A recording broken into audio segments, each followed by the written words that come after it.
Friends, आप सभी का स्वागत है हमारे इस ऑनलाइन वेबिनार चैनल में। मैं हूं संजय। इस वीडियो सेशन में गाइस हम एक बहुत इंपॉर्टेंट कॉन्सेप्ट के बारे में डिस्कस करने वाले हैं inside WordPress, that is all about what is global database object.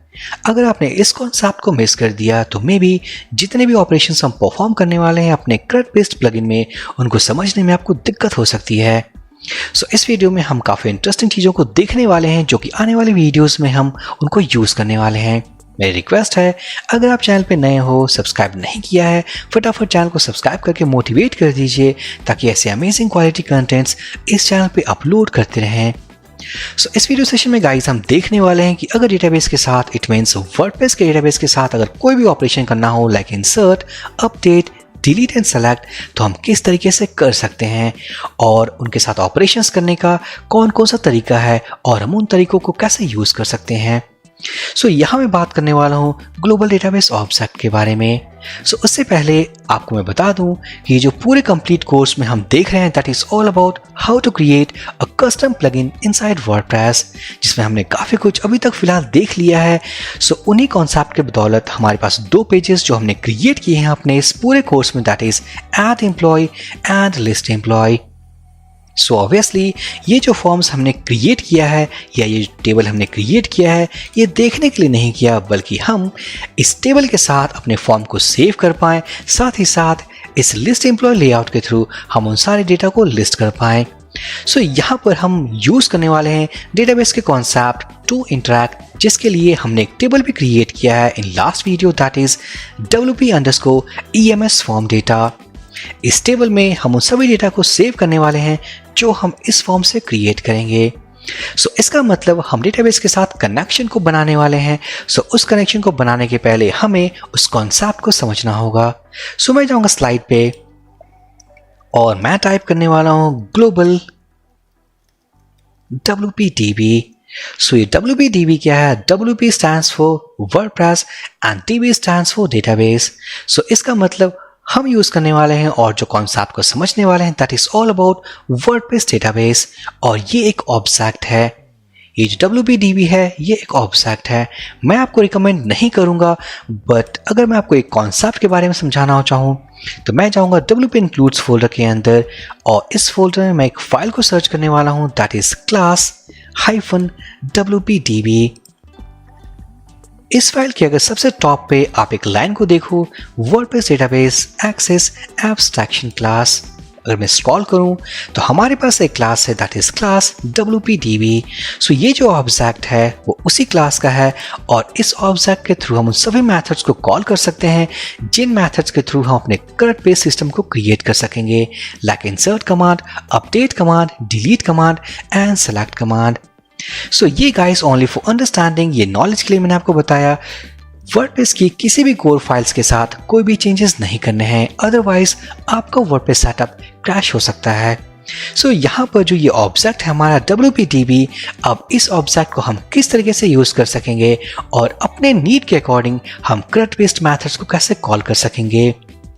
मैं आपको बता दूं कि इस ऑब्जेक्ट को हमने पिछले वीडियोस में भी यूज़ किया है, जहां पर हमने देखा था ऑल अबाउट कि हम एक्टिवेशन के वक्त टेबल को कैसे क्रिएट करें। अगर मैं जाऊं अपने प्लगइन के मेन फाइल पे, WP content plugins custom plugin, और ये है हमारी प्लगइन की मेन फाइल। अगर मैं स्क्रॉल करूं तो यहाँ पर हम देख सकते हैं ये जो एक्शन हुक हमने यूज़ किया था, रजिस्टर एक्टिवेशन हुक, यहाँ पर ये जो कॉल बैक फंक्शन था, इस कॉल बैक फंक्शन के अंदर हमने यूज़ किया है ग्लोबल WPDB, बट इस ऑब्जेक्ट के थ्रू हमने एक प्रॉपर्टी को कॉल किया है दैट इज प्रीफिक्स, और ये उसी क्लास का प्रॉपर्टी है। और इस प्रॉपर्टी के थ्रू जो हमने रीड किया है that is all about table prefix. हमारे इस केस में जो टेबल का प्रीफिक्स है वर्डप्रेस में दैट इज WP_। अगर आपके केस में अगर कुछ और सेट किया है आपने तो वही रिटर्न होगा इस प्रॉपर्टी वैल्यू में। ये तो थी प्रॉपर्टी की बात। अगर मैं बात करूँ इंसर्ट कमांड, जैसे कि जो हमारे पास दो पेजेस हैं, add employee and list employee. इस ऐड एम्प्लॉय पेज के साथ हम इंसर्ट कमांड फायर करने वाले हैं अपने आने वाली वीडियोस में। यहाँ पर एग्जीक्यूट करने वाले हैं इंसर्ट कमांड। इंसर्ट कमांड को एग्जीक्यूट करने के लिए वर्डप्रेस में हम यूज़ करने वाले हैं WPDB एंड इंसर्ट मैथड। इस इंसर्ट मैथड के अंदर हमारे पास कुछ वैल्यूज होंगे, और अगर मैं यहाँ पर एक सिंगल लाइन कमेंट में लिख दूँ that is all about insert command, so insert method को एग्जीक्यूट करने के लिए हम यूज करने वाले हैं insert method of WPDB class, और जो फर्स्ट वैल्यू हम पास करने वाले हैं that is all about table name. So हमारे इस केस में, हमारे इस कोर्स में जो हमने टेबल क्रिएट किया है दैट इज WP_EMS_form data। सो उस टेबल को हम यहाँ पास करने वाले हैं अपने इस फर्स्ट वैल्यू में। सेकेंड वैल्यू में हम पास करेंगे ऑल अबाउट, मीन्स जो डेटा जो हम इंसर्ट करेंगे, सो वो डेटा जो हम पास करेंगे वो होगा हमारे एरे फॉर्मेट में। यहाँ पर इस एरे में हमारे पास की वैल्यू पेयर्स होंगे लाइक की एंड वैल्यू। अब ये की वैल्यू क्या है? सो ये जो की है वो कुछ नहीं, ये कॉलम के नेम्स हैं। फॉर एग्जांपल इस केस में like name, email, phone number, ये सारे कॉलम्स हैं, तो हम उनको इस तरीके से पास करेंगे लाइक नेम, और यहाँ पर फॉर एग्जांपल एक यूज़र का नेम होगा। नेक्स्ट हमारे पास की है ईमेल, सो उसी तरीके से हमारे पास कोई ईमेल वैल्यू होगी। सो इस तरीके से जो सेकंड वैल्यू है हमारे इंसर्ट मेथड का, उसके अंदर हम सेट ऑफ डेटा पास करेंगे, और इस डेटा के थ्रू हम अपने उस यूजर को अपने एम्प्लॉयज वाले टेबल में क्रिएट कर सकेंगे। सो यहाँ पर होगा हमारा मीन्स एरे, और एरे के अंदर जो हम पास करने वाले हैं सेट ऑफ डेटा। इसी तरीके से अगर मैं अपडेट कमांड चलाना चाहूँ, इट मीन्स कि हमारे पास एक स्पेसिफिक एम्प्लॉय आईडी है और उस आईडी के बेसिस पे उसके एग्जिस्टिंग इन्फॉर्मेशन को अपडेट करना चाहते हैं, तो हम कॉल करेंगे WPDB मीन्स ऑब्जेक्ट होगा। इस ऑब्जेक्ट के थ्रू हम कॉल करेंगे update method. So first value हमें पास करना है टेबल नेम, सेकेंड वैल्यू है of this update method is all about set of data, तो मैं इसे कॉपी करूंगा और हम इसे यहाँ पास करेंगे। सो एड ऑफ डेटा जो कि सेकेंड वैल्यू होगा ऑफ दिस अपडेट मेथड, और जो थर्ड वैल्यू होगी दैट इज मोस्ट इंपॉर्टेंट, वो होगा कंडीशन। कंडीशन को भी हम पास करने वाले हैं इस एरे के अंदर, सो ये होगा सेट ऑफ कंडीशन।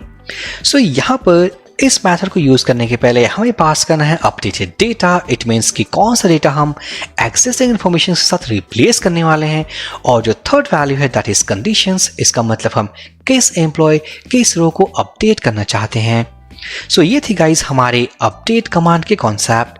अगर मैं बात करूं डिलीट करने का कॉन्सेप्ट, डिलीट फॉर एग्जाम्पल हमारे पास 5 एम्प्लॉय हैं, उन 5 एम्प्लॉय में से अगर हम डिलीट करना चाहते हैं for example 4th number employee, so WPDB हम यूज करने वाले डिलीट मेथड। इस फर्स्ट वैल्यू में हम पास करेंगे टेबल नेम, जो सेकेंड वैल्यू होगा that is all about set of conditions. So यहाँ पर इस कंडीशन में हम पास करने वाला employee ID equals to 4। So उस 4 के जरिए हम इस टेबल से अपने डेटा को डिलीट कर पाएंगे। सो ये थे हमारे कुछ basic methods like insert, update and delete. अब हम बात करने वाले हैं सेलेक्ट स्टेटमेंट्स के बारे में। सो सेलेक्ट स्टेटमेंट में हमारे पास अपने केसेस के अकॉर्डिंग काफ़ी सारे मेथड्स अवेलेबल हैं। फॉर एग्जांपल हमारे पास फर्स्ट केस है कि अगर हम डेटा को रीड करना चाहते हैं तो क्या हम सारे डेटा को गेट करना चाहते हैं। फॉर एग्जांपल हमारे एम्प्लॉयज टेबल में अगर 5 रोज हैं तो क्या हम 5 रोज को गेट करना चाहते हैं। अगर यस, हम उन सभी वैल्यूज को लिस्ट करना चाहते हैं तो उसके लिए यूज करने वाले हैं WPDB गेट रिजल्ट। अगर हमने इस मेथड को कॉल किया, इसका मतलब लिस्ट ऑल डेटा। अगर मैं थोड़ा प्रिसाइज कर दूं, थोड़ा कम कर दूं, फॉर एग्जांपल हमें सिर्फ 3rd नंबर एम्प्लॉय को रीड करना है, तो हम यूज करने वाले हैं WPDB गेट अंडरस्कोर रो। अब इस मेथड के अंदर हम पास करेंगे अपने एम्प्लॉय आईडी कंडीशन को, और इस कंडीशन के बेसिस पे हम रीड करने वाले हैं सिंगल रो डेटा। इसी तरीके से मैं अगर थोड़ा और कम कर दूं, फॉर एग्जांपल ओके ठीक है कि हमने 3rd एम्प्लॉय को गेट कर लिया, बट ओनली डेजिग्नेशन वैल्यू को हमें चाहिए।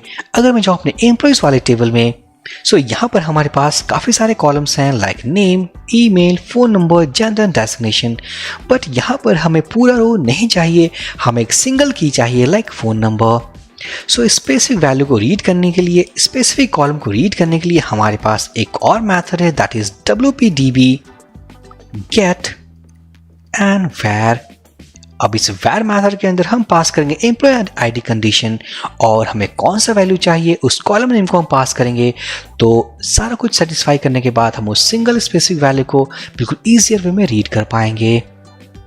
साथ ही साथ हमारे पास कुछ और मेथड्स है जो कि नॉलेज के लिए हमें याद रखना है, that is all about WPDB and prepare. अब ये प्रिपेयर मेथड क्या है? अगर आपको ये कॉन्सेप्ट पता हो ऑल अबाउट माइस्क्ल इंजेक्शंस, जहां पर अगर हमारे पास एक फॉर्म है जिस फॉर्म के थ्रू अगर कोई यूजर अगर इंटेंशनली हमारे डेटाबेस को अगर क्रैश करना चाहता हो तो वो क्वेरी वहीं से एग्जीक्यूट कर सकता है। बट उन सभी लफड़ों से बचने के लिए अगर हम यूज करना चाहें बिल्कुल, ताकि कोई भी इनपुट अगर डेटा में हमारे मीन्स डेटाबेस में जाए तो वो कोई अफेक्ट ना करे, कोई दिक्कत ना करे, तो उसके लिए हम यूज करेंगे WPDB प्रिपेयर मेथड। सो इस प्रिपेयर मेथड के अंदर जो हम इनपुट को रीड कर रहे हैं, फॉर एग्जांपल अगर मैं इस फॉर्म पे जाऊं तो हमारे पास जो इनपुट वैल्यूज हैं जिनको हम एक्सेस कर पा रहे हैं, that is all about name, email, phone number, gender and designation. So उनको डेटाबेस में डायरेक्ट इंसर्ट करने के बजाय हम पास करने वाले हैं सबसे पहले अपने इस प्रिपेयर मेथड में, और उसके बाद हम इंसर्ट मेथड को यूज करके हम इंसर्ट करेंगे अपने डेटाबेस में। इससे क्या होगा कि अगर यूजर ने इंटेंशनली अगर कोई गलत क्वेरी पास करी है, मींस गलत डेटा पास किया है, तो उसको हम फिल्टर अपने पेज लेवल अपने प्लगइन के अंदर सबसे पहले हम कर लेंगे। उसके बाद सारा कुछ करने के बाद, डेटा सैनिटाइज करने के बाद हम उसे डेटाबेस में भेज सकते हैं, हम उसे सेव कर सकते हैं।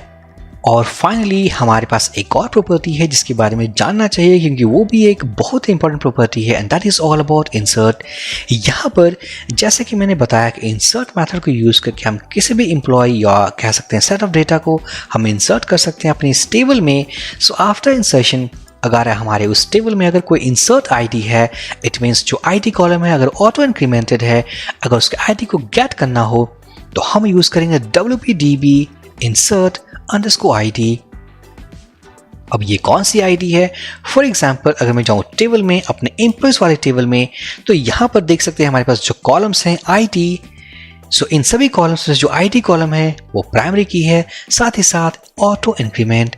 इसका मतलब अगर मैं किसी एम्प्लॉय को क्रिएट करूं मीन्स फर्स्ट टाइम तो एम्प्लॉय ID 1 होगा, दूसरे टाइम अगर मैं फिर से इंसर्ट करूं उसका एम्प्लॉय ID 2 होगा। रिमेंबर हमने एम्प्लॉय ID पास नहीं किया है, बाय डिफॉल्ट ऑटो जनरेटेड है।